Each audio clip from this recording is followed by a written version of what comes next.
Imagine you open an IELTS test for the very first time. You look at the page, and you understand almost nothing. The words feel fast.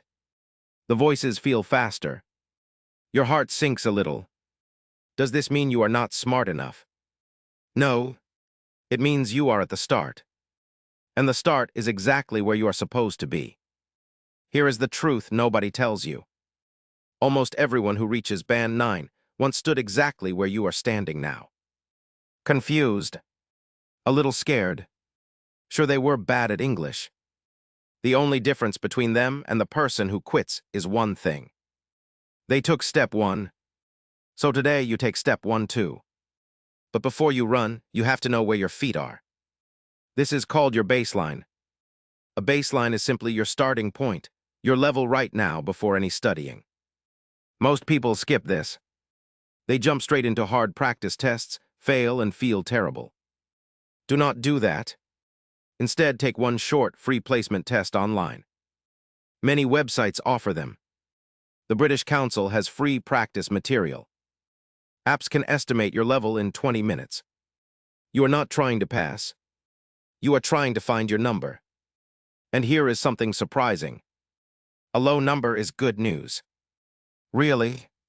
If you start at Band 3, every small thing you learn moves you up fast.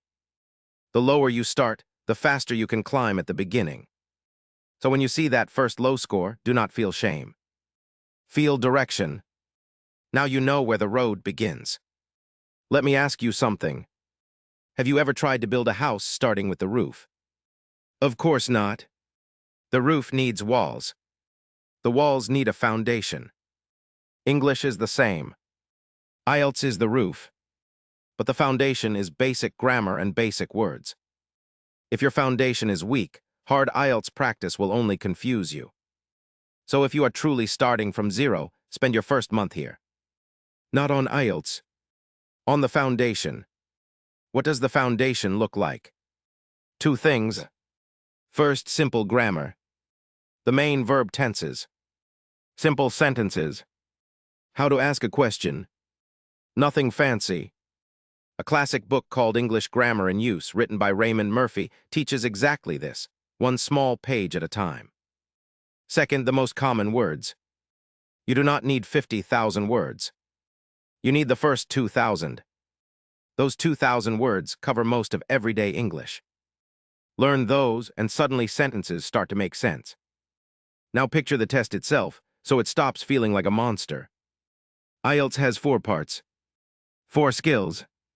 Listening, reading, writing, speaking. That is it.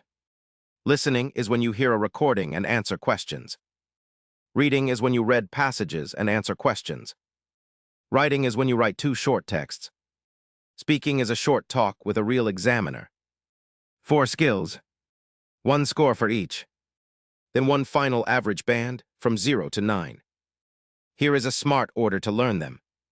Start with listening and reading first. Why? Because you can practice them completely alone. You need no partner, no teacher, just answers to check. They build your confidence quietly. Then move to writing and speaking. These 2 are harder because someone must check them. A wrong sentence in writing feels correct to you. That is the trap. You cannot always see your own mistakes. This is the moment a good teacher becomes priceless.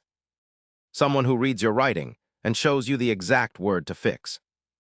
Someone who listens to you speak and gently corrects you. That feedback is the fastest way up. So what do you actually do this week? Keep it simple. 1 placement test to find your baseline. Then 30 minutes a day. 15 minutes of grammar. 15 minutes of listening to Easy English, a slow podcast. A simple video, anything you half understand. Do not aim for perfect. Aim for daily.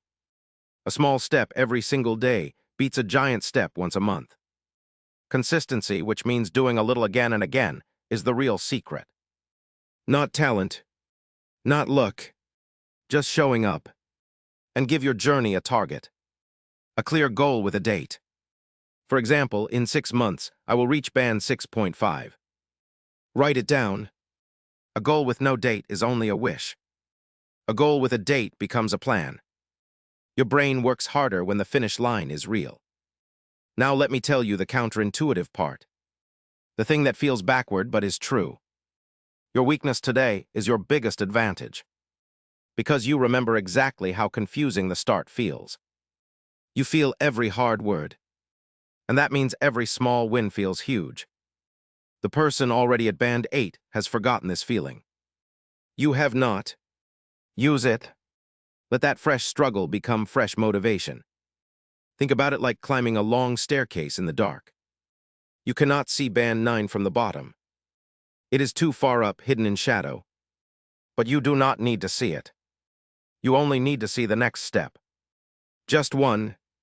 Reach it. Then the next one appears. This is how every single person who ever scored band 9 actually did it. Not in one jump. One step at a time. Step up. Score up. So here is your invitation. Do not try to learn everything today. Do not panic about writing when you have not started listening. Do not compare your chapter 1 to someone else's chapter 20. Just find your baseline. Build your foundation. Take 30 quiet minutes today. That is step 1. Remember how this began. You opened the test and understood almost nothing. But now you understand something important.